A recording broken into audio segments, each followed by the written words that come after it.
Hola, vamos a iniciar con esta unidad 3 de nuestro módulo de seminario de investigación 2, en la cual se titula Análisis y discusión de resultados, conclusiones y referencias bibliográficas.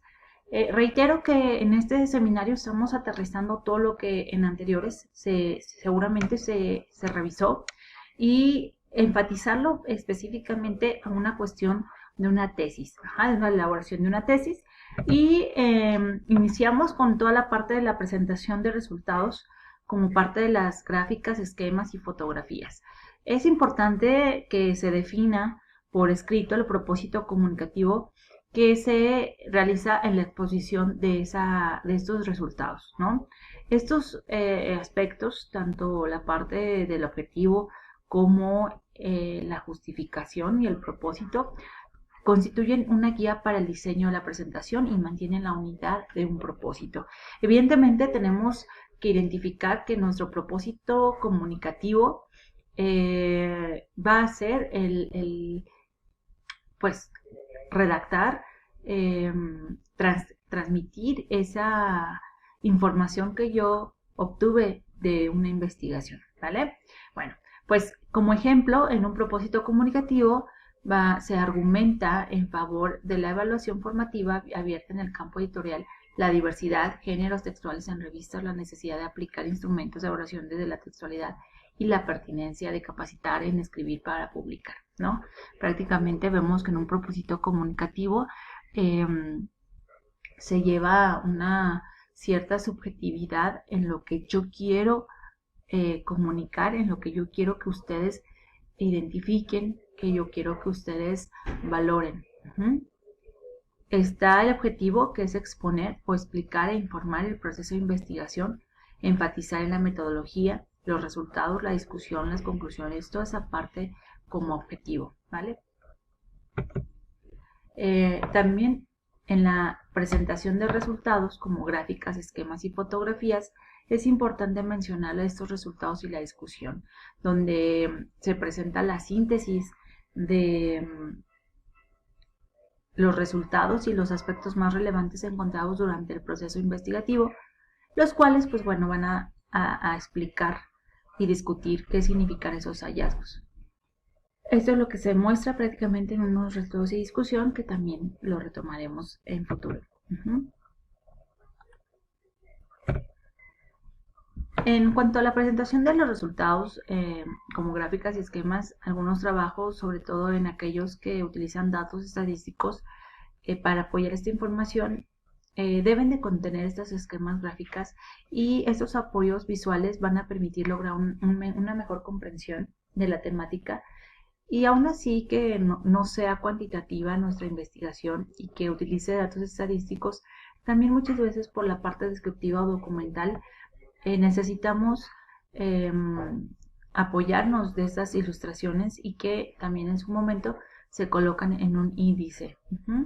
También es importante que de manera una investigación cuantitativa, donde se muestra gráficamente los resultados u otros datos con base a lo que se puede comprobar la hipótesis, y se colocan de manera en la cual evidentemente va acompañada de una explicación. Y tener todos estos elementos va a contribuir a que la presentación de resultados sea mucho más clara. Y bueno, para comenzar a elaborar los apartados, se propone un modelo de redacción para añadir la información de las fichas de trabajo, y se inicia, por ejemplo, con una lluvia de ideas.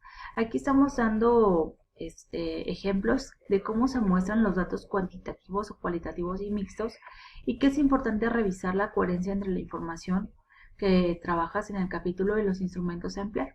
Y esto se debe a que puedes elegir un elemento que resulte más útil de acuerdo a la información presentada.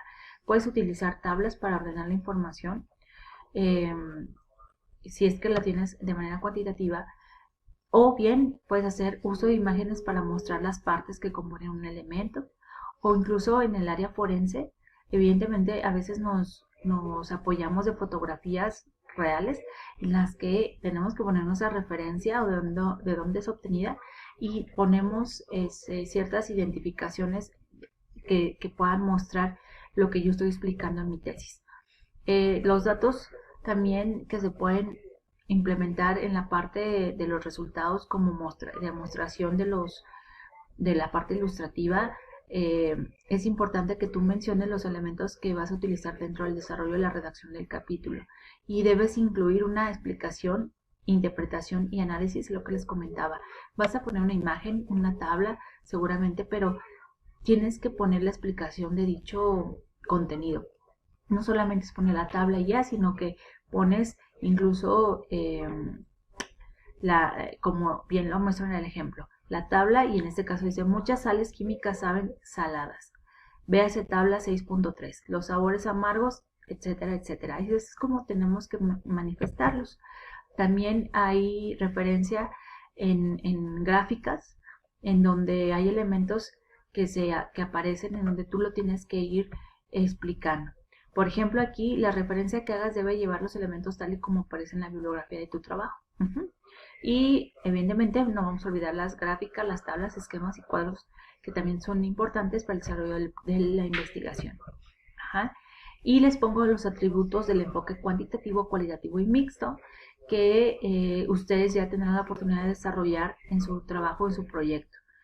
En estos atributos del enfoque cuantitativo, entre otros, bueno, hay una secuencia, es deductivo, probatorio, hay un control sobre los fenómenos, una precisión, una réplica y una predicción, ¿vale? En la parte cualitativa, bueno, pues no busca la réplica, se conduce básicamente en ambientes naturales, los significados se extraen de los datos, es inductivo, recurrente, analiza la realidad subjetiva, no tiene secuencia lineal, hay una profundidad de ideas, se contextualiza el fenómeno.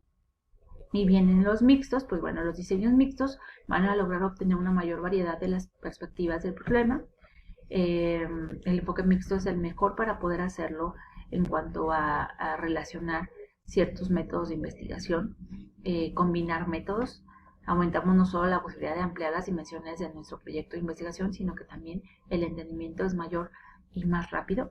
El modelo del enfoque dominante prevalece y bueno, el modelo de etapas múltiples alterna enfoques.